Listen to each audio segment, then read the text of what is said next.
From that point forward, the people of that world began to communicate with Delius on a regular basis and began to get many different types of tests done, as Delius was now conscious enough of events to give them permission, and they were quite worried about adverse reactions should they attempt to perform any tests while he was still unaware of events.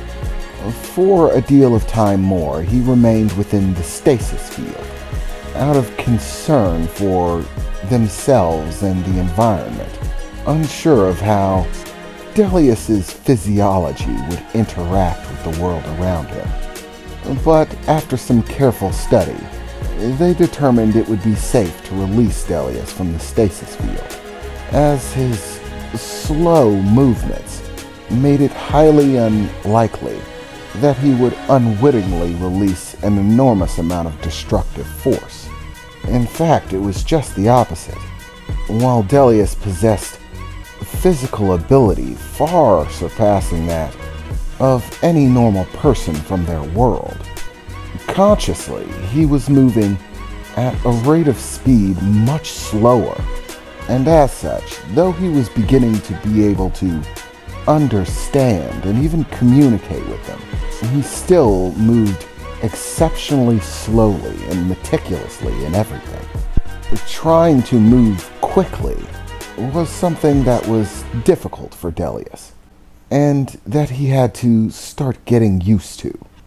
It took several months of their time for Delius to begin moving in a somewhat more normal frame of speed, even then being somewhat sluggish, though he was making strides in communication and understanding. It was a slow-going process. It had been nearly 6 months at this point, as Aja began to make her way towards Delius's new room. As she opened the door, one that was activated via digital scan technology, granting her permission to enter, as a bright light passed over her. And there, sitting on a bed in his room, was Delius. As usual, simply sitting. He had begun watching television, whilst everyone else was carrying out their duties, as a part of his learning process, helping him adjust to the current rate of time flow and speed, getting used to understanding conversation, and trying to maintain that level of speed himself. And though he was a bit sluggish, he noticed Aja's entrance into his room. "Hello, Aja," Delius said as she entered. "Hello, Delius. How are you doing today?" "I'm doing fine, I suppose," Delius replied, still a bit strange, trying to adjust. "Yes, I imagine for you it is. Are you feeling hungry at all yet?" Aja asked, looking over to Delius. "No, I haven't been here that long. Not hungry yet." "Well, I suppose that's only natural," Aja replied. "Technically, you only eat once every few decades. About 3 or 4 decades separating your meals. And I've only been here about 2 years. So you're still a long way from probably needing something to eat. There's still the question of how to feed you once that happens, as we weren't able to take any physical samples from your world, and the energy that your body produces prevents us from taking any sort of internal scans. It's very hard to determine what exactly would form an appropriate diet for you. I suppose it's a bridge that we'll have to cross when we come to it. Hopefully we'll be able to send you back home before then." "It's really somewhat amazing," Aja said. "Thinking about it actually sort of bewilders me a bit. To me, I started working here over 2 years ago, and when I did, you were already here. simply floating in that stasis tank. For me, I spent nearly 2 years trying to communicate with you, several times a day, every day, and getting no response. But for you, it wasn't even an afternoon. In terms of time frame, you probably didn't perceive more than an hour, maybe 2. And quite frankly, it's staggering to even imagine. I mean, I took this job because I had interest in studying your race and your culture. And your world, of course. I even bothered mastering the language, which is why they assigned me to be one of the people trying to communicate with you. But I never thought that I'd be the first one you'd talk to. So, how have the practices that we gave you been coming along? Aja asked, trying to change the subject a bit. Still can't do it, Delius replied. Keep crushing the balls, he said, looking over to a pile across the room of crushed metal. Ran out. Well, you could have accessed the terminal in order to bring you some more, Aja said, looking towards the delivery terminal in the room, a means of conveyance in which materials, food, and things of that nature can be delivered to any room within the connected system. Didn't want to break it. Broke the last one, Delius replied, looking over to it with a somewhat frustrated expression. Oh, yes, Aja replied. Well, don't worry, I'll get you some, she said as she stepped over to the control panel for the device, typing in a few instructions before a loud noise released from the machine. And then the room grew silent again, at which point she opened the seal, revealing a large pile of metal balls, these ones uncrushed, sitting on top of a tray made to elevate itself.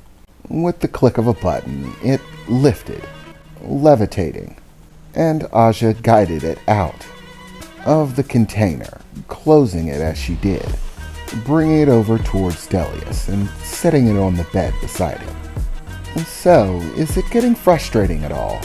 Aja asked, as Delius slowly reached over towards the orbs on the tray, grabbing the one on the very top, trying to do so gently.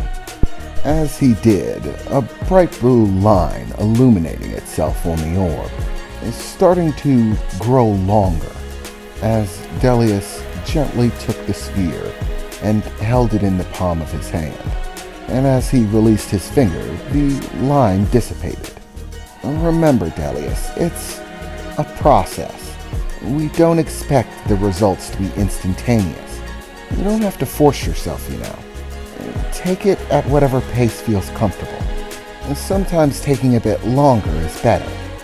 For a moment, Delius laughed, slow though it might be. Slower is better, you say. I'm sorry. I just found that funny. Really? How so? Aja asked. This is all going so fast, I can hardly keep up with it. To me, it's barely been a few hours since I arrived. I'd say I'm getting the hang of this rather quickly. Even if I were to take as much time as I wanted, the result wouldn't be good for you.